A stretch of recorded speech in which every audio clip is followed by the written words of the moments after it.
हैं बाल्यावस्था। इसके पहले मैंने जो है विकास की अवस्था में जो है शैशवावस्था की बात कर ली थी, तो आज हम बात कर रहे हैं किसकी, बाल्यावस्था की। देखिए बाल्यावस्था को इंग्लिश में कहते क्या है, चाइल्डहुड कहते हैं। क्या कहते हैं, चाइल्डहुड। और अगर इसकी हम समयावधि की बात करें तो इसकी समयावधि कितनी होती है आपकी, 6 से 12 वर्ष। कितनी होती है यहाँ पर आपकी, 6 से 12 वर्ष। और मैंने जो है इसके पहले जो क्लासिफिकेशन किया था वो किसके आधार पर किया था, डॉक्टर अर्नेस्ट महोदय के अनुसार जो है जो भी आपकी विकास की अवस्थाएं थी उनको जो है 4 भागों में बांटा गया था। इसमें से आपकी 3 अवस्थाएं बहुत मुख्य होती हैं, इसमें आपकी शैशवावस्था, बाल्यावस्था और किशोरावस्था। तो शैशवावस्था की हम बात जो है इसकी पिछले वाली वीडियो में कर चुके हैं, तो आज हम बाल्यावस्था के बारे में बात करेंगे। तो जैसा कि मैंने बताया था पहले की जो बाल्यावस्था की जो समयावधि होती है वो कितनी होती है आपकी, 6 से 12 वर्ष होती है। अब देखिए इस बाल्यावस्था के कुछ आपके जो उपनाम है, मतलब यह कि कभी कभी जो है सीधा सीधा क्वेश्चन पूछ लेता है कि आपका जो है चुस्ती आयु किसे कहते हैं, या स्मार्ट एज किसे कहते हैं, या गंदी आयु किसे कहते हैं। इस तरह से जो है आपके इस बाल्यावस्था से संबंधित इसके जो उपनाम होते हैं, मतलब अन्य किन किन नामों से जिसको पुकारते हैं, वैसे जो आपसे सीधा सीधा आप जो है फैक्चुअल इन्फॉर्मेशन पूछ लेता है। तो जितने भी इसके महत्वपूर्ण तथ्य हैं मैंने सारा का सारा जो है कवर करने का प्रयास किया है। जितना भी आपका निचोड़ था वो सारा का सारा आपको जो इस वीडियो में मिलेगा। बाल्यावस्था से क्वेश्चन आपका चाहे जहां से बन जाए, इससे बाहर तो कतई नहीं आएगा। चलिए हम इन बिंदुओं की बात लेते हैं। तो आपका इसमें पहला बिंदु क्या है, यहाँ पर आपका गैंग एज।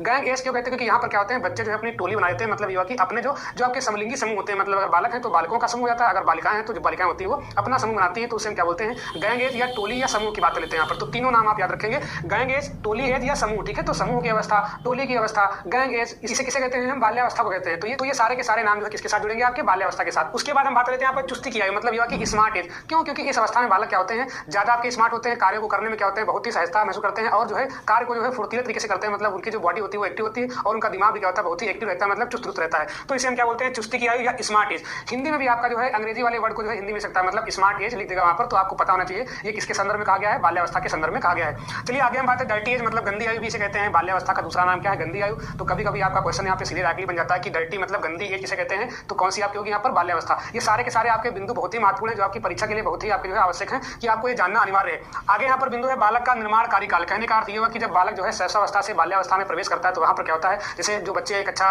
1 या 2 में आते हैं तो वो क्या होता है आपका, वो बाल्यावस्था ही स्टार्ट होती है। तो हम चाहते हैं कि जो है, क्योंकि ये बच्चों का क्या होता है निर्माण कार्यकाल होता है, तो हम जो है उन्हें अच्छी से अच्छी शिक्षा, अच्छे से अच्छे संस्कार, मतलब अगर हम इस अवस्था में उनको अच्छी शिक्षा या अच्छे संस्कार देते हैं तो वो फिर आगे चल के जो है अच्छे संस्कारों को जो है सदुए रखते हैं। तो मतलब ये कि निर्माण कार्यकाल होता है, ये बच्चे का जो है यहीं से निर्माण प्रारंभ होता है, भविष्य में वो क्या बनेगा उसका जो है नियमन हम यहीं से करते हैं, इसी अवस्था से करते हैं। आगे हम बात लेते हैं यहाँ पर प्रारंभिक विद्यालय की आयु या शिक्षा आरंभ करने की सर्वोत्तम आयु। आप जानते हैं कि यहाँ पर जो बेसिक आपका जो नियम होता है वो क्या होता है, 6 से 14 वर्ष के बालक होते हैं। तो अगर हम 6 से 14 वर्ष की बात कर रहे हैं तो लगभग हम जो है बाल्यावस्था की बात करते हैं। मतलब ये कि ये क्या होती है, सर्वोत्तम आयु होती है बच्चों का जो है किसी विद्यालय में प्रवेश कराना या विद्यालय में एडमिशन कराना। तो इसे हम क्या बोलते हैं, बच्चों के लिए जो है ये सर्वोत्तम स्थिति होती है, सर्वोत्तम अवस्था होती है उनके एडमिशन के लिए, उनकी पढ़ाई के लिए, उनके भविष्य निर्माण के लिए। आगे हम बात लेते हैं कि यहाँ पर जो अवस्था होती है, यहाँ पर क्या होता है, इस अवस्था में माता पिता जो है बालक को समझने में जो है कठिनता को महसूस करते हैं। मतलब ये कि वो बालक की जो प्रवृत्तियां होती है उनको जो है थोड़ा समझने में असमर्थ रहते हैं कि बालक क्या करना चाहता है, बालक की इच्छाएं क्या हैं, तो वो जो है डिसाइड नहीं कर पाते हैं कि बच्चे की इच्छाएं क्या हैं। तो कहने का अर्थ ये वो सीधा कि जो है माता पिता क्या होते हैं, असमर्थ होते हैं बच्चे को समझने में। अब देखिए यहाँ पर 2 आपके जो बहुत ही इंपॉर्टेंट हैं।